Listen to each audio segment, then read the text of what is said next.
Welcome back to Constitution Alive with David Barton and Rick Green. It's time to talk about how do you actually change the Constitution, David? Is there a proper time to amend the Constitution? Obviously so, we've done it 27 times. Well, the cool thing about Article 5 is this is the way to evolve the Constitution. You know, the progressive folks say, oh, it needs to be a living, breathing, evolving document. I agree, as long as the people are doing it. Yeah. Not as some unelected judge or someone else. Or the president by him or herself. I mean, it's we the people doing it. It's we the people, and the amendment process, the way it's required, sets a high enough bar that it has to be the people really behind it. It can't just be an interest group over here, you get people started up for a while. This is really a pretty cool book that it lists and covers all the constitutional amendments that have been proposed to the Constitution, and it goes from 1789 all the way up until this book is 1995. So, you said proposed. So in other words, these are all the amendments that any member of Congress or a state has said, here's our suggestion on an amendment that should be done. These are the ones that have officially been entered into Congress to look at action. So they've been written up, they've been drafted, they've been introduced, they had some action, and either the people weren't enough behind it or whatever else. Yeah. You know how many have been proposed in that period of time? We're talking 206 years there. I would say a bunch. So I would think a lot. In that period of time, 10,900 amendments. Well, that's more than I would have thought. I would have been thinking hundreds, but it's been thousands. 10,900, and how many of them have actually been added to the Constitution? 27. Only 27. Which meant those are 27 the people wanted added. And so when they get added, the people get behind them because it has the support of the people. Well, you said the bar's high. We want it to be high, We right? want it to be high. We want it to be a vast majority of the people. The Founding Fathers of Constitutional Convention talked about if you let judges make policy and they start striking down stuff and implementing stuff, that people will lose respect for their government. And if you get a Supreme Court saying, here's national policy, and it dumps what 25 or 30 states had passed by their law, they've lost respect for it. Yeah. When it comes from the people, and the Constitution, Article 5, sets the bar high enough that for the people to make the change, you've got support for it, then they respect it. Then they go. And so Article 5 of the Constitution is really the answer to what they tell our kids today in schools and universities, what we hear from media pundits and law professors. Well, you know, we need a Constitution that keeps up with our needs today. Great. We the people know what our needs are. We'll tell you what our needs are. Don't you tell us what our needs are. Yeah. And so this really is we the people. And this is a fun book just to see all the things that have been proposed, you know. And some of them were really hot at the time. You would have thought they might have passed but this is the other thing about our Constitution. It requires your feelings to slow down over time. Yeah. And you can't just do it merely on passion. That's a democracy that runs on passion.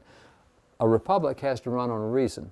And so by the time you have debates, by the time you get the states involved, by the time it goes through, sometimes you say, you know, it's not the big issue it was a year and a half ago, and I don't think I support it anymore because all the passion was there. So it really is a fun book to look at. That means there was a lot of wisdom that went into designing even this one article in the Constitution. I mean, they really made sure if you're going to change this, that's fine. If times change and you need to make an amendment to the Constitution, fine, but we got the high bar. It's going to take time. And they really thought through this, and that's why it's been, you know, so rare that it got amended. But there might be some amendments that we need to consider going into the future. That's right. And that'll be up to we the people. Yeah. And if there are some things we feel passionate about, and right now people do feel passionate about the government being a threat to their liberties. Yeah. I mean, the national polling is overwhelming that the greatest danger they see to their liberties is the government. Well, maybe it's time to restrain some of those things that through things like the misinterpretation of the General Welfare Clause and necessary and proper and all that. Maybe we say, no, guys, you should have been reading the original books at the beginning. We the people still support the original belief. Let's squeeze it back. Well, that then is not really a change. That's reasserting or clarifying what the original intent was. We're not changing how the system would work in those cases. We're really clarifying and restoring what was intended. I've been part of several attempted constitutional amendments in Congress, and one of them was what was called the Community Life Amendment, and it was because there was such a big push from the people because the courts were so squeezing down how we could express our faith. The people were outraged, and they still are, polling-wise. So the Speaker of the House at that time took a member of Congress and said, all right, let's come up with a constitutional amendment that restores the First Amendment, free exercise of religion. And so he chose about a dozen of us, and so we worked on the language of the amendment, held hearings across the country, congressional travel hearings, and the whole deal was, let's look at all the court cases out there that have restricted what the Founding Fathers gave us with freedom of religion. Now it's become freedom from religion. Yeah. Let's go back to and so we did that, and we got, I think, 269 co-sponsors on the amendment. I mean, it was a huge, massive thing. but we didn't get it passed. Yeah. I mean, you can get through one body sometimes, not the other. So to have both bodies do something, you really got to have this. It can't be a red amendment or a blue amendment. You're going to have red and blue that come together and say, this is the change we want for the country, and that makes it much safer. Because when it's just red or blue, the other feel like they got to retaliate. You know, you did this to me, so I'm going to cram this down your throat. Now, the Founding Fathers are very wise in putting this together in such a way that once it gets done, it's because the people themselves supported it. All right, we're going to go back to Philly and we're going to learn how to amend the Constitution, the specifics of how the process takes place, and we'll even talk about some of those possible amendments going into the future. Let's head back to Independence Hall.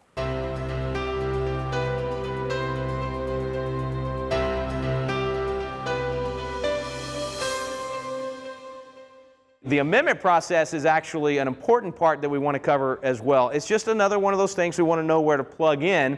Hasn't happened in a while. We talked last night about the 27th Amendment and the fact that that's the last one that's been put in the Constitution, but it was actually adopted by Congress more than 200 years ago.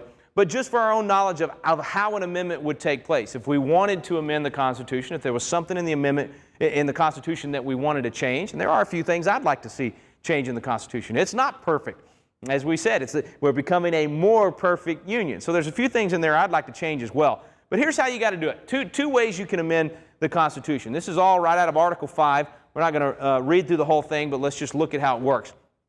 First option, and this is the way that they've all 27 been done, is Congress adopts the amendment first. So if Congress passes by 2/3 in both the House and the Senate an amendment to the Constitution, then it goes to the states.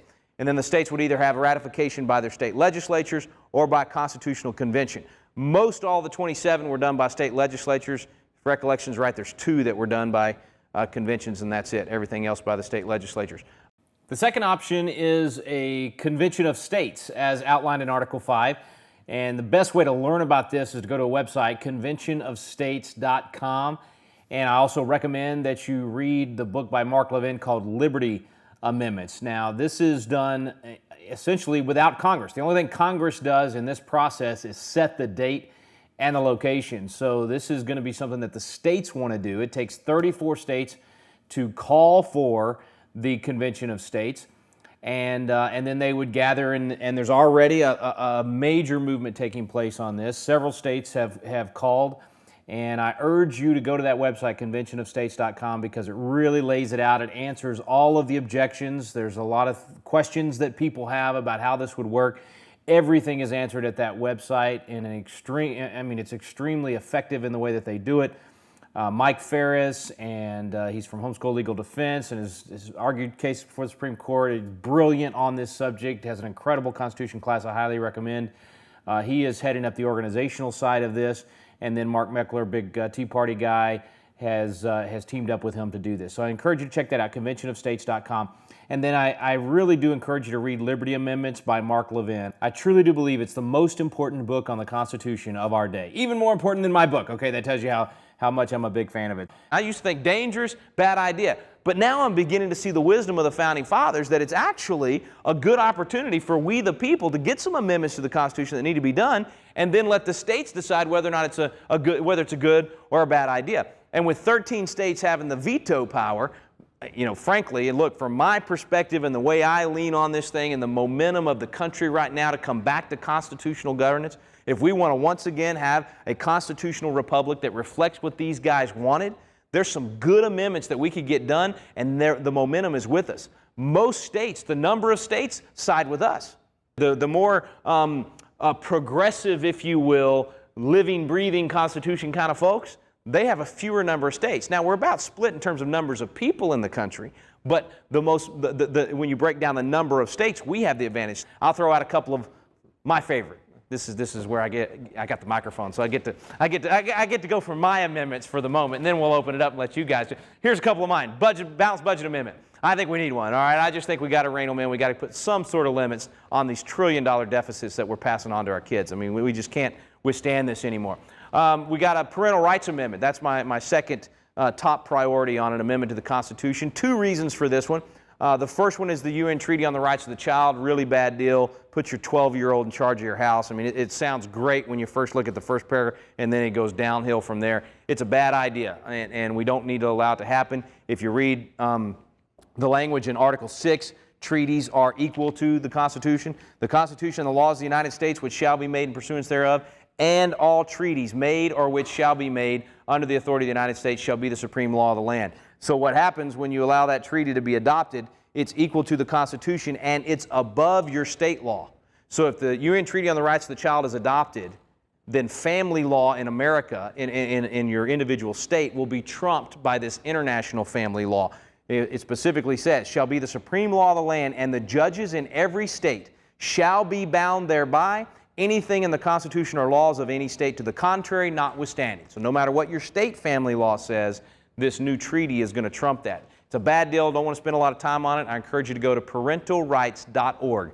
Parentalrights.org. That's the movement to get the Parental Rights Amendment into the Constitution. It just basically says parents are the ones that are supposed to raise their children and have the final say with their children. I said the UN Treaty on the Rights of the Child was the first reason. The second reason I want this amendment is because a lot of our state CPS organizations are overstepping their bounds. I used to deal with this a lot in the legislature. I had friends that had their children taken when there was not abuse going on in the home, but because of an anonymous tip or because a social worker didn't like that family, or somebody complained because they didn't like the politics of that family. I mean, look, I'm telling you, I'm a pro-life, constitutional guy. I homeschool my children. I am on the Janet Napolitano domestic terrorist watch list probably for the things that I believe, right? Because I'm on that side of the political debates of our day. I'm also on the CPS doesn't like me list because I push legislation through in Texas that gives parents the final say on immunization choices. I'm not anti-immunization. There's just some of them that I don't want my kids to get. Some that I do, some that I don't. I don't want the state to tell me. If I can research and figure out which ones I think my kids are most susceptible to and do those and not the others, that's my choice. I push legislation to do that. So CPS doesn't like me. Let me just tell you right now, they think I'm a bad parent. So I'm one of those guys that's susceptible to a social worker showing up and saying, hey, we got a complaint, you're abusing your kids, we got to take them out, and we'll let you have them back after our investigation. That's a bad situation. I've had families crying in my office before. It took months to get their kids back when there was no abuse taken. I mean, it's a bad deal. Parentalrights.org. Parental Rights Amendment of the Constitution will put an end to that. I am all for getting a kid out of an abusive situation. I will help get that done. But if you want to take somebody out of the home while you're investigating, get me out of the house, all right? Let my kids stay with my wife, or let my kids go to grandparents' house or uncle or aunt's. Another part of the problem is a lot of times you get a 22-year-old social worker walking in on a situation that hasn't raised kids. And let me tell you, my kids had a bump on their head most of their time between 0 and 10, right? I mean, because we live out in the country, we're rowdy, they do crazy stuff. There wasn't abuse going on, but the kids were having fun and things happen. Social worker came in my house, I guarantee you that had been like, oh, somebody's beating these kids. No, nobody's beating the kids. They're beating themselves. I mean, that's what happens when you jump off the trampoline onto the house or whatever they were doing. Anyway, so Parental Rights Amendment, check it out, parentalrights.org. Human Life Amendment, another one we need. It's something that would be done at the federal level because we have a federal need for this. If you just leave it up to the states, it'll be just like the slavery mistake that these guys made. They believed that if we left it up to the states, we'd be rid of slavery within a generation. They got it wrong, right? Now, they couldn't have gotten it right because there's no way if they had ended slavery, you wouldn't have had the Union. It just wouldn't have happened. But their faulty concept was, as Rhett said up here last night, he said, out of the Declaration, that to secure these rights, governments are instituted among men, deriving their just powers from the consent of the governed. What rights? What did he say they were? Life, liberty, and the pursuit of happiness. So the purpose of government is to secure liberty, and we didn't do it. We only did it at the state or local level, and so if the state didn't do it, the feds didn't step in until we had a civil war, then the feds stepped in. The point is, we should have been securing life, liberty, and the pursuit of happiness at every level of government. Same thing with the Human Life Amendment. The reason for it is because the first right listed in the Declaration, the number one priority of our government, that to secure these rights, governments are instituted among men. Why? To secure life. It's an important part of what government ought to do. So I support a Human Life Amendment so we'd do that at every level, not just at one or the other. Marriage Amendment, these guys would have thought, that's crazy. Why would you ever need that? Now we've got this patchwork of, our family law is so confusing now because if you have marriage defined as one thing in one state and another thing, it's just a mess. I think we need a marriage amendment to the Constitution. Term limits. How many of you guys support term limits? I bet we're split. Okay, how many against term limits? Wow, I figured it'd be about half and half. I used to be very much against them. The smartest woman in the world got a hold of me. Not Hillary, it was my wife. Anyway, so my wife got a hold of me. She said, look, Baby, all these people that we came into office with, they've been there 15, 20 years, they've become part of the problem, their furniture, they're not even motivated anymore, or they become so squishy on everything. And I started looking at it, I was going, you're right. Not only is it bad for the system for somebody to serve for 30 years, it's bad for the person to serve for 30 years. But I had a hard time with what I used to always say, which was, but then the lobby's going to run the show, because if they know that a legislator's only going to be there 6 years or 8 years or 10 years, then they're going to run the show instead of, and then I started watching how the founders talked about the states being the incubators of ideas, so you could try it in certain states. I started watching Florida, and I started watching Oklahoma, and these other states that were doing term limits. Like, wow, hey, this is working pretty good. Look in Florida right now. If you're a Marco Rubio fan, Marco Rubio would not be in the U.S. Senate right now if it hadn't been for term limits in Florida, because that's what allowed him to move up in the legislature and become Speaker so soon. And then as Speaker, he had a statewide profile and was able to move for U.S. Senate. It's actually worked very well. The guys, instead of saying, oh, the lobby's going to run the show, they're getting into office and they're saying, hey, I only got 6 years. I really don't care what you think as a lobbyist. I'm going to get my job done right now, and I'm going to go push through what it is, and they hit the ground running. So the incubators have worked pretty well, and watching that has caused me to shift, and mostly because my wife says I better, shift my position on this and say that I'm now for term limits, and I don't even care what they are. They can be 10 years, they can be 15 years, whatever the number is. At some point, they're done, and they got to go home. And I'm not worried about losing the, what's the phrase I used to always use? I used to say, but what about the institutional knowledge that we'd lose? I kind of want to lose some of that institutional knowledge at this point. I'm kind of thinking we need some new blood, not the folks that have been there for 30, 40 years. So anyway, last one for me, I mentioned earlier, defining the term of federal judges. Again, just making sure that it's not this nebulous for good behavior, but it's now a definite amount of time. And in both those cases, let's not forget, we limited the presidency to 2 terms because we, the people, said more than that is too much. That's allowing one person to accumulate too much power because they're there too long. I just think we ought to do that for the other 2 branches as well and limit them in some way. So that's my list. Let's open it up. You can comment on any of those, for or against them, or you might have some other amendments that you think we ought to do. Who's got an idea on something that might make the document these guys put together was pretty amazing, but it can be improved upon. We've done some pretty good improvements over the years. Some bad ones too, but we've done some good ones. Any ideas? All right, this one's from Sabrina in Michigan, and she asks, so how do we work to fix this problem of recess appointments as we the people? How do we work to fix the problem of recess appointments as we the people?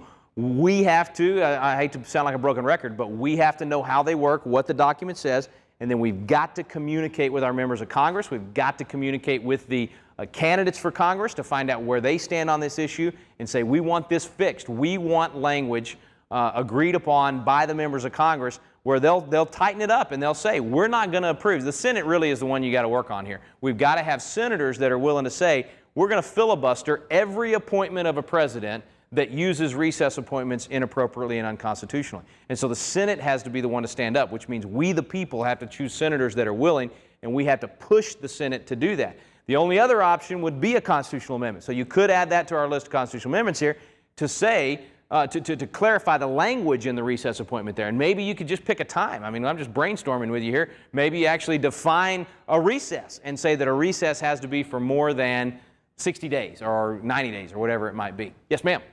We need an amendment that there should be a Constitution course taught to everybody that goes in Congress, Senate, and the House, and before they take their oaths. Every member of Congress has to go through the Constitution class before. And pass. They got to be able to pass. We need a good test, all right? You guys can help me come up with a test when this is all said and done. I like that. That's really good. If we have a convention of the states in the future, I really hope the 4 of you are delegates. All right, one more. You had another one. Oh, no, ma'am, you go ahead. I'm not quite sure about this, but what can be done and by who to demand a balanced budget? And how long has it been since we had one? Yeah. I don't know the answer to how long it's been. That's a good question. She asked what can be done to demand a balanced budget. It's got to be. We've got to pass the amendment. Remember what we said last night? 1 vote. We came within 1 vote of having a balanced budget amendment. That was 1999. I think the momentum is there right now. I really do. I think the Senate. The votes will be there. I think the people want it. I think it makes sense. I forget the last polling numbers, like 75 or 80%. It doesn't matter if you're left or right on this one. I think both sides agree that we need to rein in these numbers. It's just untenable. So we either have to get enough members of Congress to just do it on their own, or we've got to pass a constitutional amendment. I think it's going to have to be an amendment. I don't think Congress is going to rein themselves in on this. I was thinking about impeachment if they didn't get it done. I somehow. don't think, I would not agree with impeachment for the deficits, just because the Constitution specifically says that they can borrow money on the credit of the United States. So I don't think it's an impeachable offense, but I'm all for throwing them out of office. You don't have to impeach them, but you can throw them out of office at the ballot box, and if you defeat them at the ballot box and get somebody else in there that says, I'm willing to do what it takes to balance the budget. Yes, sir. Can executive orders be reversed by a new president? Yes, absolutely. The question was, can an executive order be reversed by a new president? Absolutely can. In fact, there's a great article if you want to Google or just go to Heritage Foundation's website and Google executive orders. He wrote it in 2001, actually, and he went through a lot of President Clinton's executive orders and said the new president absolutely should have a commission review every single one of these executive orders and overturn them just by writing a new executive order that says we're no longer going to implement that. So they could. Congress can do it too. But a new president absolutely could review every one of those executive orders. Yes, sir. As you mentioned earlier, we've got 80 some odd years of abuse in the judicial system. Yeah. And judges legislating, making decisions well outside their bounds, and it's become the norm, the accepted, the thought process. It's one of your myths. How do we turn that around?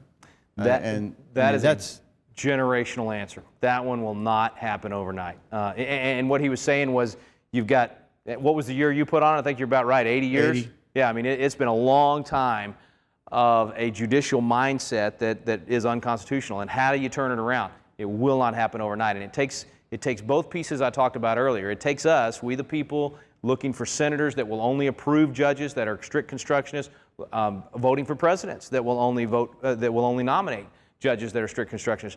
But it also takes an education change and a cultural change. That's these law schools that are coming along, and the philosophy in the law schools going back to original intent and not having this judicial high-handedness and this high priest of the law mentality.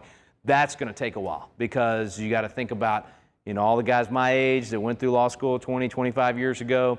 Most all of them were taught that philosophy. I mean, it's going to take a while for that to change. Not that it'll ever be all of one or the other. It's just like anything else in a free society. It's going to be a matter of which side is winning those particular battles at that time. There's always going to be a difference of opinion, and the beauty of our system is if you can win the day on the arguments and you can convince enough other people to move the direction of the culture that way, then it'll go that way. And there are swings, and unfortunately for a long time we've gone away from what these guys clearly said that they believed.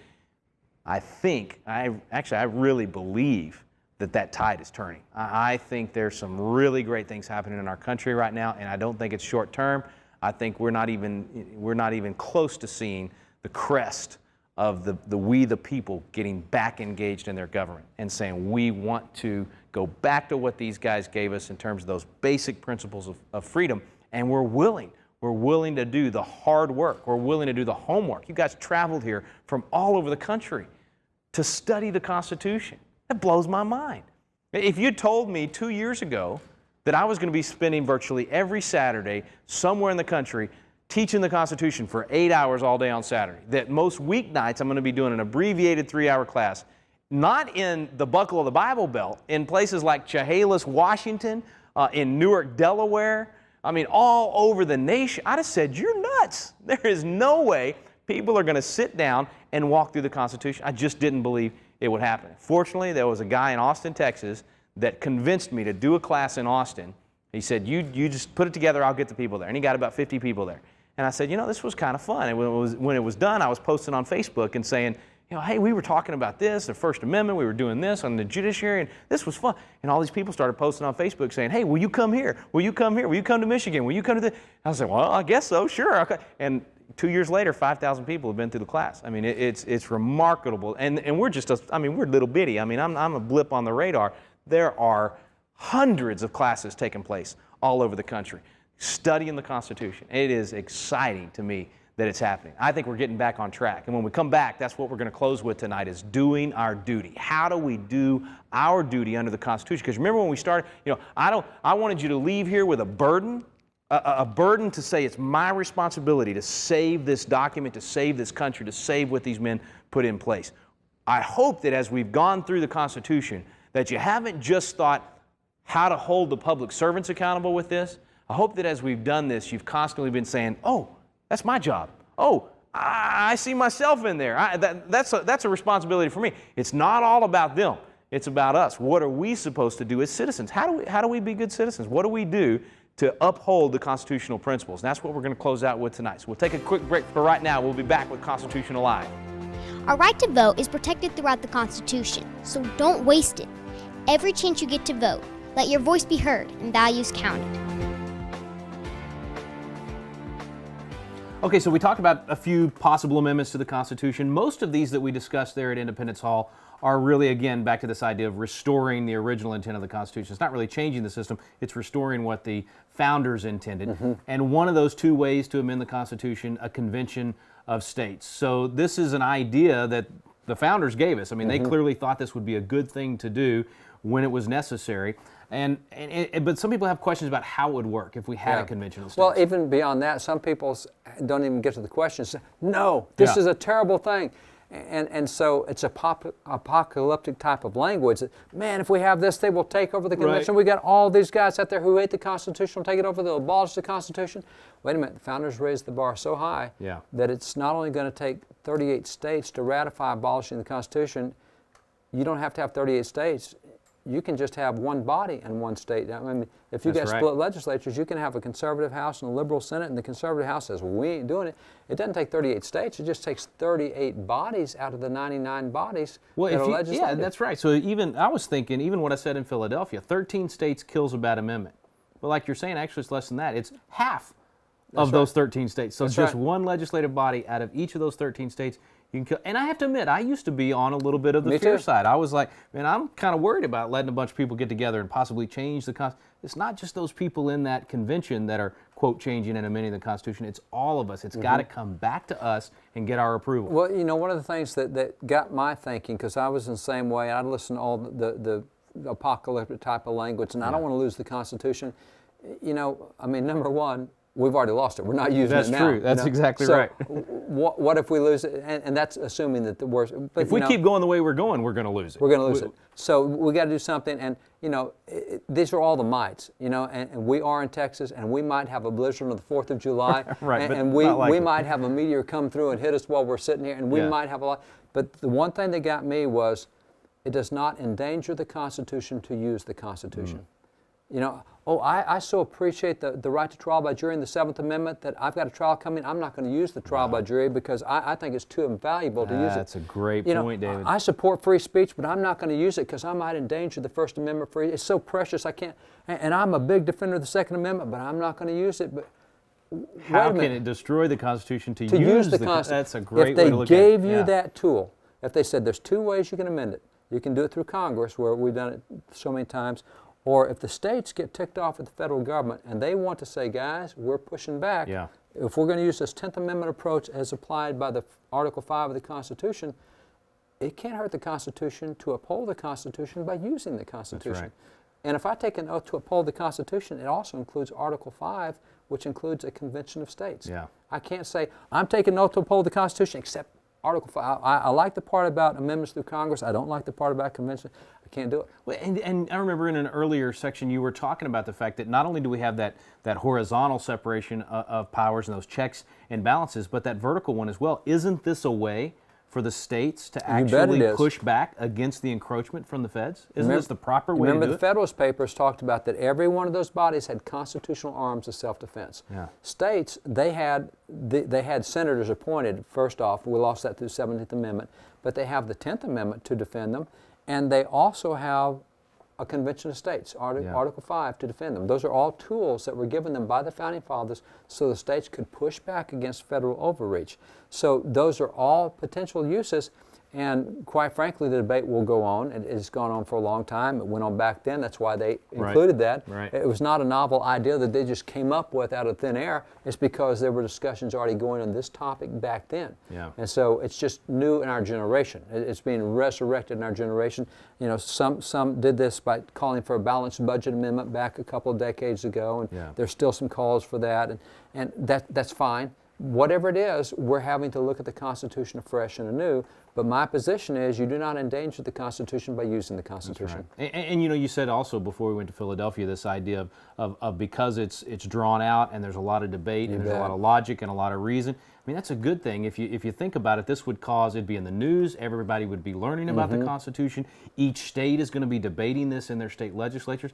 I can't see how that's bad. That's good for us to get more educated about the Constitution. And on the side that we might wipe out the government, now wait a minute, this is going to take a process of years to get done. Yeah.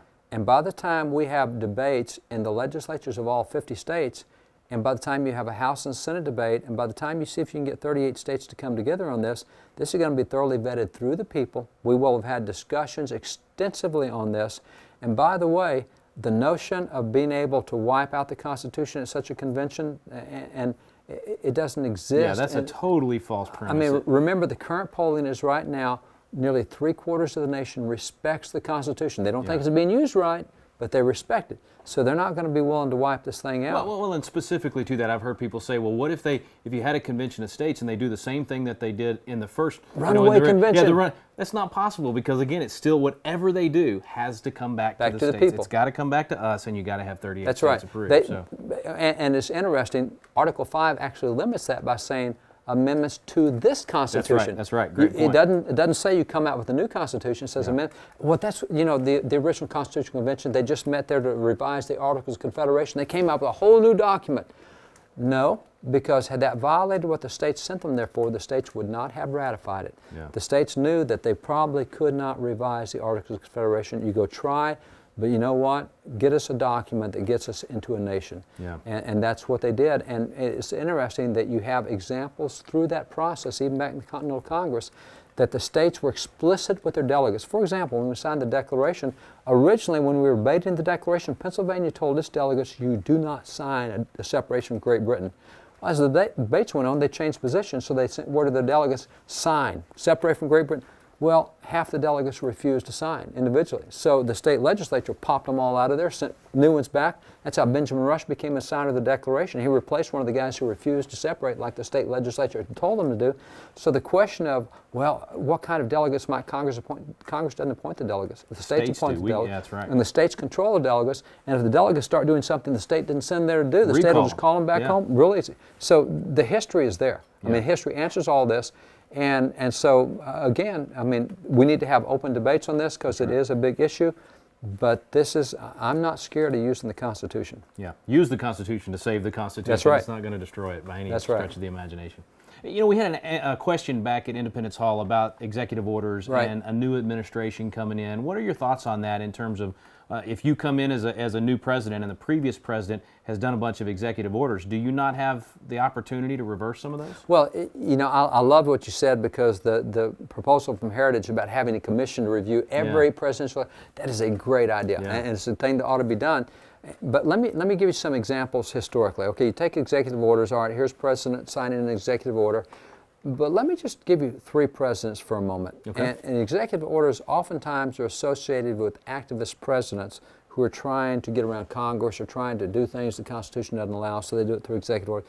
So executive orders, as you said, completely legitimate. George Washington had executive orders, but it's whether you're trying to circumvent the Constitution. Right, if you're implementing a law that was passed by Congress, that's one thing, and that's fine. That's but right. if you're creating law or reversing law without Congress's approval, that's where we had a real problem. Now look at 3 high numbers here. Woodrow Wilson, 1803. Now Woodrow Wilson really decimated the Constitution. Major progressive, ignored the Constitution. In fact, we were talking earlier about the 16th and the 17th Amendment, and I remember you showing me that poster, 1913. It was a really bad year. Yeah, worst year ever when Woodrow Wilson was president. Yeah. That's right. And so Woodrow Wilson's, look how high the numbers are there. Now, just out of curiosity, do you think the papers reported 1,803 executive orders? I doubt it.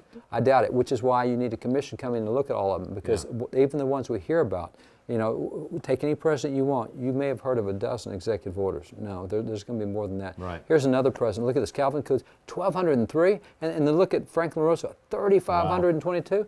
Now, this is kind of mystifying because I will tell you, quite frankly, I consider Calvin Coolidge to be one of the most sound presence in American history. I consider him to be one of the greatest constitutional guys. He knew the Founding Fathers as well as anybody I've ever read on the Founding Fathers. He quoted them, he cited them, and you go, wow, he issued 1,200. You know what? Calvin Coolidge, most of his orders were trying to repeal Woodrow Wilson's orders. He's reversing. He's reversing. So you got a progressive so here that's doing all this growth of government through executive orders. He comes in and actually does what that article is and does that, just reverses them. So it can absolutely be done. That's something any president can do.